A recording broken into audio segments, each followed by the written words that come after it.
दोस्तों, आज शेयर कर रहे हैं गेहूं के आटा से बनने वाली बहुत ही टेस्टी हेल्दी नाश्ता, जिसे हमें बिल्कुल बर्गर के स्वाद में बना करके तैयार करेंगे। आप बाहर जा कर के बड़े बड़े होटल में महंगे महंगे बर्गर खाते हो ना, जब गेहूं के आटा से घर पर ही तैयार करोगे नाश्ता, तो आपके बहुत सारे पैसे बच भी जाएंगे और टेस्टी हेल्दी नाश्ता 5 मिनट में बन करके तैयार होगी। रेसिपी शुरू करते हैं। उसके लिए 1 कटोरी गेहूं के आटा में 1 चम्मच चिली फ्लेक्स, कुटी हुई लाल मिर्ची, टेस्ट अकॉर्डिंग नमक, 1 चम्मच सफ़ेद तिल ऐड करेंगे। और उसके बाद यहाँ पे मैं ऐड कर रही हूँ थोड़ा सा जमाइन, और उसके बाद यहाँ पे ऐड करेंगे 1 चम्मच कुकिंग ऑयल। अगर हींग का फ्लेवर पसंद है तो हींग भी ऐड कर सकते हैं जमाइन की जगह पे। सभी को अच्छे से मिक्स कर लेनी है। उसके बाद इसमें ऐड करेंगे बारीक कटा हुआ धनिया पत्ता। इस जगह पे आप बारीक कटा हुआ हरी मेथी का पत्ता भी ऐड कर सकते हैं। सभी को अच्छे से मिक्स करेंगे। इस सूखा आटा में से 2 चम्मच हमें निकाल लेनी। इस आटा को क्या करना है, सूखा आटा 2 चम्मच के आगे मैं बताऊंगी। बाकी जो आटा बची है ना, उसमें हमें थोड़ा थोड़ा पानी डालना है। जैसे रोटी की आटा लगाते हैं ना, सेम उसी तरीके से हमें इस आटा को गूँथ लेनी है। लेकिन हमें रोटी की आटा की तरह सॉफ्ट नहीं लगानी है, रोटी की आटा से थोड़ी सी हमें सख्त लगानी है। तो चलिए फ्रेंड, मैं आगे में मिलती हूँ आटा गूँथ करके। तो ये देखिए फ्रेंड, मैंने आटा को गूँथ लिया है, लेकिन रोटी के आटा से थोड़ी सी सख्त लगाया है। अब इस आटा को ढक करके रेस्ट देंगे। तब तक हम चलते हैं चटपटा सा धनिया के चटनी बना लेते हैं। धनिया की चटनी बनाने के लिए मैंने 2 आंवला को बारीक कट करके लिया है। इससे जल्दी से पीस जाएगी, गिट लिया बिल्कुल नहीं रुके रहेगी मिक्सी जार में। 2 लहसुन की कली ऐड किए हैं। 1 इंच अदरक के टुकड़ा जिसको मैं बारीक कट करके ऐड की हूँ। और इसी के साथ यहाँ पे मैंने 1 मीडियम साइज के टमाटर, देखिए लाल लाल टमाटर बहुत ही अच्छा देखने में लगता है। और यहाँ पे 3 से 4 हरी मिर्च तीखी वाली है, तो आप अपना टेस्ट अकॉर्डिंग यहाँ पे हरी मिर्च ऐड कर सकते हैं। जैसे ज़्यादा तीखा पसंद है तो ज़्यादा ऐड, कम तो कम। यहाँ पे मैंने काली मिर्च साथ में ऐड किए हैं। उसके बाद टेस्ट अकॉर्डिंग हमें इसमें नमक ऐड कर देनी है। चाहे तो यहाँ पे दही भी ऐड कर सकते हैं, लेमन जूस, लेकिन हमें आंवला डालने के बाद ज़रूरत नहीं पड़ती है। यहाँ पे मैं डाल रही हूँ धनिया का पत्ता, डंटी सहित मैं डाल रही हूँ, डंटी को फेंकनी नहीं है। अब यहाँ पे बाकी जो धनिया पत्ता है उसको मैं धीरे धीरे डाल करके पीस लूँगी। यहाँ पे फाइन सा पेस्ट बना लिया है, यानी हमारा धनिया के चटपटा सा चटनी बन के तैयार है। इसको साइड में रखेंगे। आटा को चेक कर लेते हैं। आटा हमारा अच्छे से सेट हो गया, तो हमें मसलने की ज़रूरत नहीं है। हमें इसे लोई बना करके तैयार कर लेनी है, यानी पूरे आटा में 3 लोई बन करके तैयार है। तो अब हमें क्या करना है, इस आटा को बड़ी सी रोटी बना लेनी है। रोटी से थोड़ी सी यहाँ पे मोटी रखनी है। अब इस एक रोटी बना लिए, उसको फोल्ड करके साइड में रखेंगे।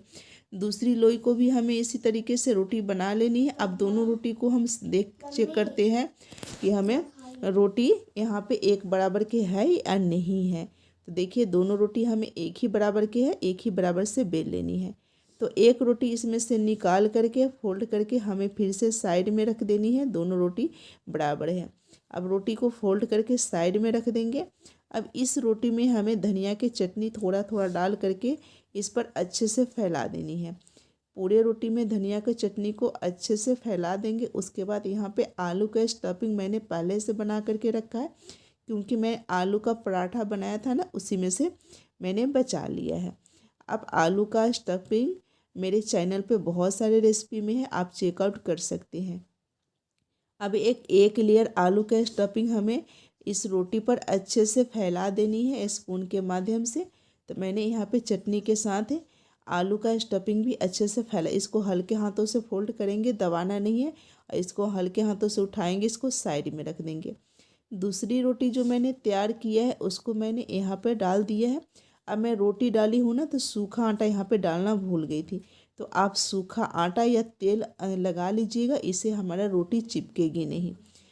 तो आप ज़रूर से सूखा आटा नीचे डाल लीजिएगा। इस रोटी मैंने टमाटो केचप डाल दी। एक रोटी पर धनिया की चटनी और दूसरी रोटी पर यहाँ पे टमाटो केचप लगा दी हूँ। फिर से हमें आलू के स्टफिंग डाल करके रोटी पर अच्छे से फैला लेनी है। यहाँ पे थोड़ा सा आलू के स्टफिंग कम गई है, जहाँ पे आप देख सकते हैं थोड़ा सा कम लगी हुई है, लेकिन बट कोई दिक्कत नहीं, इसी में अच्छे से मतलब एडजस्ट कर देंगे। अब इस रोटी को हम फोल्ड करके साइड कर देंगे और चटनी वाली जो हमारा आलू के स्टफिंग फैलाए हैं उस रोटी को फिर से मैंने फैला दिया है। अब इस रोटी पर जैसे आप पिज़्ज़ा में वेजिटेबल लगाते हैं ना, सेम उसी तरीके से मैंने टमाटर को गोल गोल कट कर लिया है और जितना पतला आप कट कर सकते हैं उतना पतला आपको कट कर लेनी है। और फिर उसके बाद हमें पूरे रोटी पर इस टमाटर को फैला देनी है। कुछ इस तरीके से मैंने डाल दिया है। उसके बाद मैंने प्याज को भी एक लिया है और इसी तरीके से गोल गोल पतला पतला मैंने कट कर लिया है। अब यहाँ पे प्याज को और टमाटर को हमें पूरे रोटी पर बहुत अच्छे से सजा देनी है। मतलब इसको ज़्यादा दबाना नहीं है, अच्छे से इसको जहाँ पे जगह खाली दिखती है ना वहाँ पे हमें डाल देनी है। तो मैंने इस तरीके से इसको डाल दी हूँ। चाहे तो यहाँ पे कॉर्न भी डाल सकते हैं, लेकिन बट मैंने यही नहीं डाला है। बहुत सिंपल तरीके से मैं बना रही। उसके बाद धनिया का पत्ता थोड़ा सा डाल दूँगी ऊपर से। उसके बाद यहाँ पे मैं ले रही हूँ पनीर। पनीर की जगह पे आप चीज़ भी इस्तेमाल कर सकते हैं। पनीर अवेलेबल हो तो पनीर डाल सकते हैं और चीज़ अवेलेबल हो तो आप चीज़ भी डाल सकते हैं। पनीर को कद्दूकस करके एक लेयर जैसे आलू के स्टफिंग फैलाए हैं ना, उसी तरीके से हमें एक लेयर पूरे रोटी पर अच्छे से फैला देनी है। मैंने एक लेयर पूरे रोटी पर फैला दी है। इसमें मसाला वगैरह नहीं ऐड करेंगे क्योंकि मैं चटनी वगैरह इतनी चटपटी बनाई है, इससे ज़रूरत नहीं पड़ती है। मैंने टमाटर केचप और आलू के स्टफिंग वाला रोटी फोल्ड करके रखे हैं, उसको हल्के हाथों से खोलते हुए इस तरीके से हमें कवर कर देनी है और ढक करके इसको हल्के हाथों से इसको खींचते हुए और रोटी के बराबर में लेकर के आ जाना है। उसके बाद हमें क्या करना है, इसको किनारा इस तरीके से हमें हल्के हाथों से फोल्ड कर देना है। चाहे तो इस नाश्ता को आप इस तरीके से हल्के हाथों से उठा करके आप इसी तरीके से फ्राई कर सकते हैं।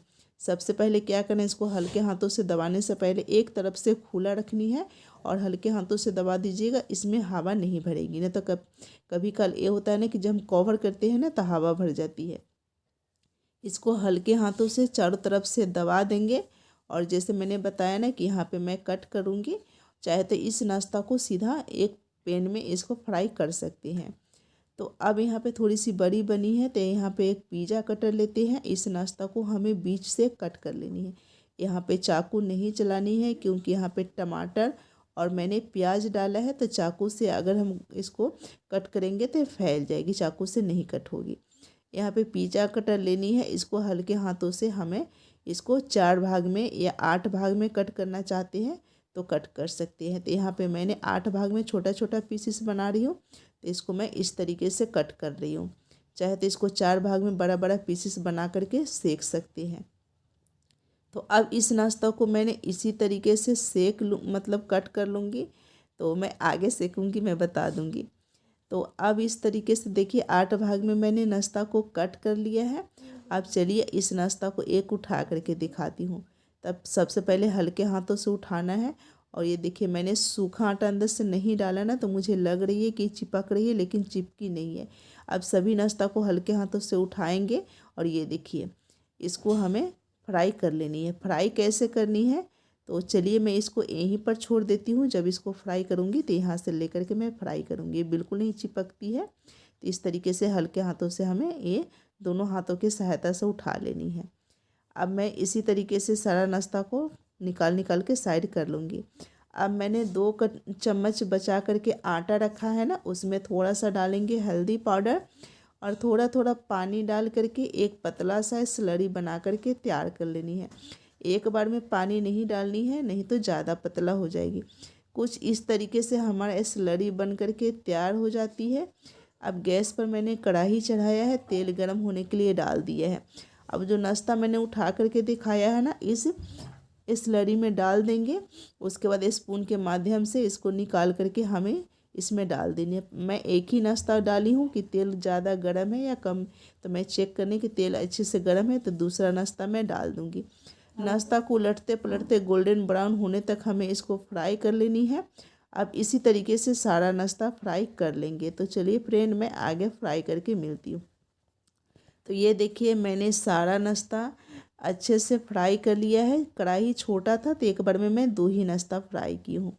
तो गोल्डन ब्राउन होने के बाद हम निकाल लिए हैं और देखिए हमारा टेस्टी चटपटी हेल्दी हमारा ये ब्रेड पकौड़ा, समोसे, कचौड़ी, पकौड़ी और यहाँ पे बर्गर के स्वाद में नाश्ता बन करके तैयार है। तो घर पर ही गेहूं के आटा से इतना टेस्टी हेल्दी नाश्ता बन सकती है, तो आपको मार्केट जाने की ज़रूरत नहीं पड़ेगी। आपको ढेर सारे पैसे बच जाएंगे जब गेहूं के आटे से बर्गर के स्वाद में हेल्दी नाश्ता बनाएंगे। अभी गर्म ही है, हाथ भी जल रही है, मैं फिर भी आप लोग के लिए इतना कुछ करती हूँ, लेकिन आप लोग ये रेसिपी देखने के बाद एक छोटा सा लाइक भी नहीं करते हैं। अब देखिए मैं खोल करके दिखा, प्याज भी दिख रही है, टमाटर पनीर सभी हमारा स्टफिंग जो अंदर भरे हैं दिख रही है। कितनी चटपटी नाश्ता बन करके तैयार हुई है। आई होप आज की रेसिपी पसंद आता है तो वीडियो को लाइक करना, अपना फ्रेंड के साथ शेयर करना और नया साल को बुलाते हुए और पुराना साल को बाय करते हुए इस रेसिपी को एक बार ज़रूर ट्राई करना। आप भी बनाइए, खाइए, एंजॉय कीजिए। रेसिपी पसंद आता है तो लाइक कीजिए और इसी तरीके के रेसिपी देखने के लिए अभी तक मेरे चैनल को सब्सक्राइब नहीं किया तो जल्दी से सब्सक्राइब कर लीजिए। फिर मिलती हूँ नई रेसिपी में। जय हिंद, जय भारत।